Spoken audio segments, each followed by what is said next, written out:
Hey, Andrew Kramer here for VideoCopilot.net, and in this very special tutorial I'm going to show you how to create the look of someone blowing their head off with the help of our popular new product, Action Movie Essentials. This new product is a set of 60 action stock elements such as muzzle flashes, explosions, blood, and more. So here's what we're going to create.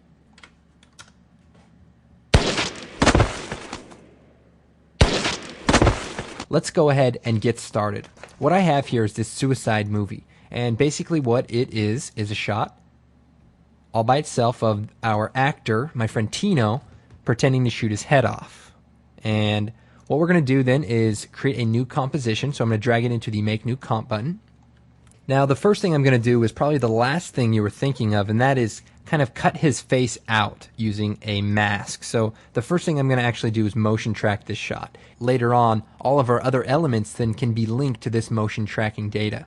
So what I'm going to do is just change the workspace to the motion tracking workspace, and I'm going to select the layer and choose track motion.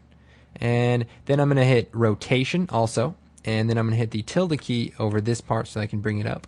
Usually I have more space, but right now for the tutorial, So what I'm going to do is look for 2 points that do not get covered by him or his gun during the shot. So I see a couple of spots over here that may work for the left one, perhaps this point here. And then maybe this telephone wire up here. So let's just drag this one right over here. And the default size should work fine. What I'm going to do now is hit the Analyze Forward button. Oops, let's try that again.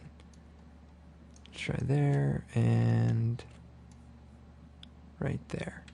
So this way I'm at the very beginning of the layer, and I'm going to hit Analyze Forward. Okay, and the motion track seems to have stayed on that point pretty well. So now I'm going to create a null object, and the null object is basically going to be a placeholder for all this tracking data. So I'm going to choose Layer, New Null Object, and then I'm going to hit Edit Target and make sure that the null is selected as the receiver of this data. And now I'm going to hit Apply and apply it to the X and Y. Okay, and now see all the data here has been populated, and now I can move on to the next step. And let's just close out these panels, go back to the standard view. Now the next thing we need to do is create a way to get rid of his head. Now I was playing with a few different ways we could do this. We could try to paint it out and clone it, but I found actually an easier way to do this. So here's what I'm going to do is I'm going to go to the point in time right after he falls where kind of everything is blank. And what I'm going to do is make a still frame out of this shot. So what I'm going to do is just close the null object data, and I'm going to duplicate the layer, Control D or Apple D, and then I'm going to choose right click and time freeze frame. We want to just basically make a still frame out of this point in time. And then I'm going to go back in time, bring the opacity of the layer down, hit T and just drag the opacity down, maybe do 50%. And then I'm going to go forward to just before he shoots himself right here and trim the layer. I'm going to hit Alt, begin bracket, or you can just drag it and trim it in. And then I'm going to go back to the point I freeze framed. And if you don't remember exactly where that was, just hit U on the keyboard and all your keyframes will come up, and the one that has the square under time remap is where you've frozen it in time. And that's important because we want to lock this layer to this point in time using the tracking data. So watch what happens when I take this parenting null or parenting whip and connect it to the null object that we've tracked the rotational for. And if I shut off my background layer and just watch it, you see it kind of moves around. Now if I turn my background layer on, you can see that it kind of moves around right against the background layer. So why is that going to help us? Well, I'll show you. I'm going to create a new solid, just a white layer, and then I'm going to just trim it down also so that it's the same length as my other layer, and bring the opacity down to 50%. Then I'm going to shut off temporarily my suicide layer. That's the layer that is just a still frame. Then I'm going to zoom in, and I know this sounds kind of complicated, but this is the trickiest part, I swear. So what I'm going to do is take the pen tool, and on this white layer is just draw a mask mostly around his head.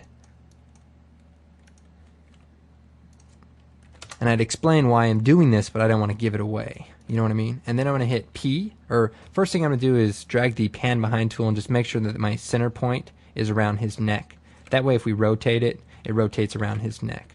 And that looks pretty good. Then I'm going to hit P for position, hold down Shift, hit R for rotation, and set the keyframe for both of these. Then I'm going to move forward a few frames and just make this layer follow it.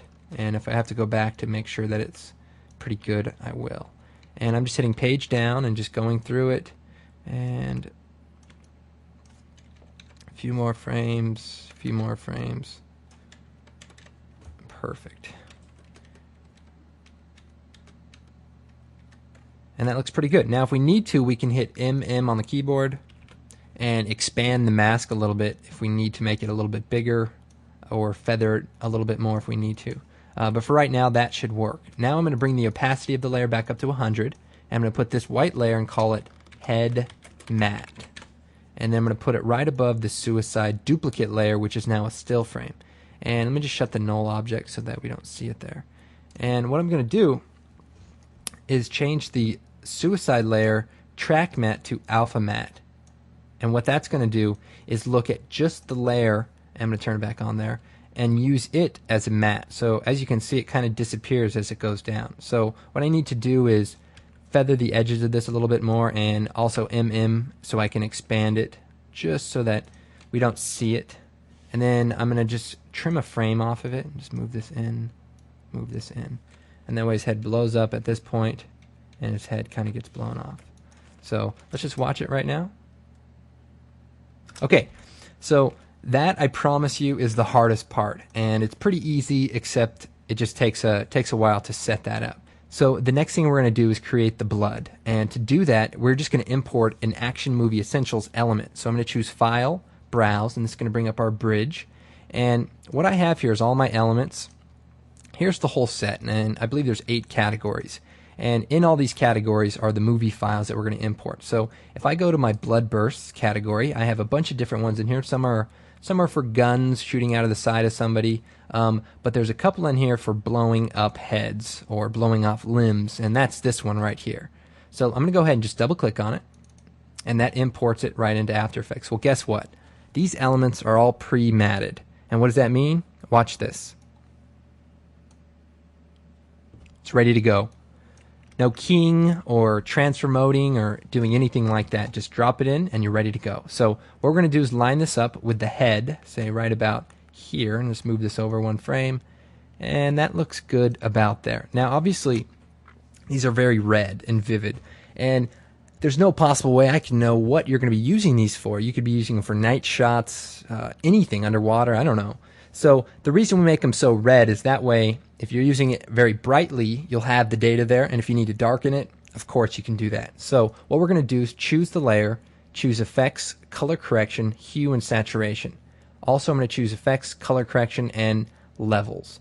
These 2 adjustments will give me everything I need to kind of match the color of this scene. So what I'm going to do is desaturate it, maybe about -60, and bring the lightness, because it's kind of a darker scene, maybe down to -30.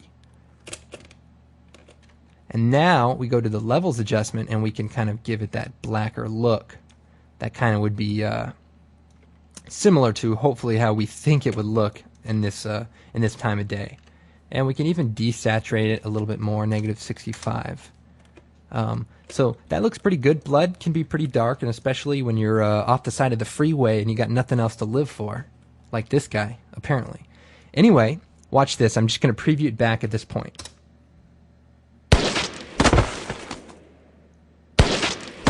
Pretty cool, huh? Now let's go ahead and line this up a little bit better. I'm going to move it to just here. Okay, so let's go ahead and add that muzzle flash. So I'm going to go back to the browse and pull up the muzzle flashes. And there's a few different ones in here, but I'm just going to take the first one here, the 9mm one. This is actually shot with a real Beretta 9mm. And just double click again, and that'll import it. And if I go back to my project, I can take this 9mm and drag it right on top of all of our layers here. And then if I just line it up, shrink it down just a little bit, I can have it coming out of the gun. Now the problem is it's on top here, and that's okay. What we're going to do is choose Effects, Transition, Linear Wipe. And the linear wipe is basically a transition, but we're going to cheat and make it -90 and just shrink it so that it looks like it's kind of behind the side of his head. And let's just feather the edge of it a little bit. And let's change the transfer mode, F4 if it's not up, to additive. And that looks pretty good. So it just kind of shoots off there, and we can feather it a little bit more or extend it depending on what we're trying to do. Okay, so that looks pretty good, but the next thing we need to do is keyframe this transition completion so that the whole thing is visible, because there's actually smoke that follows this muzzle flash, and we want to actually use that. So what I'm going to do is keyframe the transition completion, move forward 1 frame, and just turn it all the way down to 0. And that way the smoke kind of stays up there and it looks a lot better. So it's a little dim there, but what I'm going to do is select the layer, choose color correction, and take the curves and just boost it up.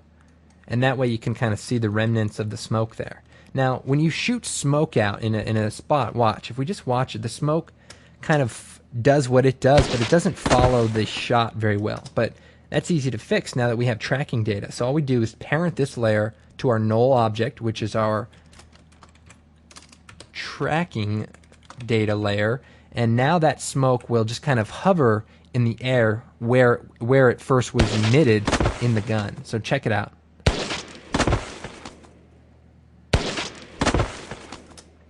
We can probably come down a little bit on the brightness of that smoke. Subtle.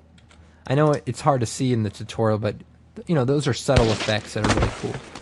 Now in this particular shot we wouldn't necessarily need to do the next step, but I just want to show you another thing, and I'm going to go to the browse and I'm going to go to the fog banks here, and there's several different ones here, but I'm going to go ahead and import this kind of full screen fog element and just double click and go back to the project, and I'm going to take this fog layer and just overlay it on our shot here and scale it up just a little bit. And then what I'm going to do is parent this layer to our null object, our tracking data. And what that's going to do is when the shot moves, let's go ahead and extend that to the beginning of the comp. There we go. When the shot moves, the smoke will kind of follow it, even though it still kind of is moving in the shot. So watch this.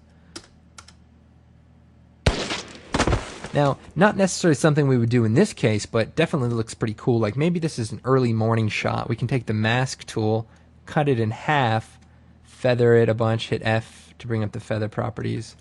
And that way maybe it just looks like ground mist as he blows his head off at the early dawn. That's what I would be doing. No, don't really kill yourself, but you can buy Action Movie Essentials and fake your death and perhaps get some insurance money or whatever. You guys figure that part out. Anyway, I hope you found this tutorial useful. I'm Andrew Kramer. Please check out Action Movie Essentials.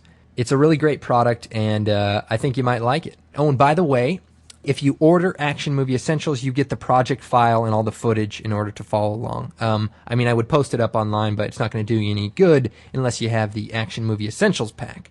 So, thanks for watching, and I'll see you next time.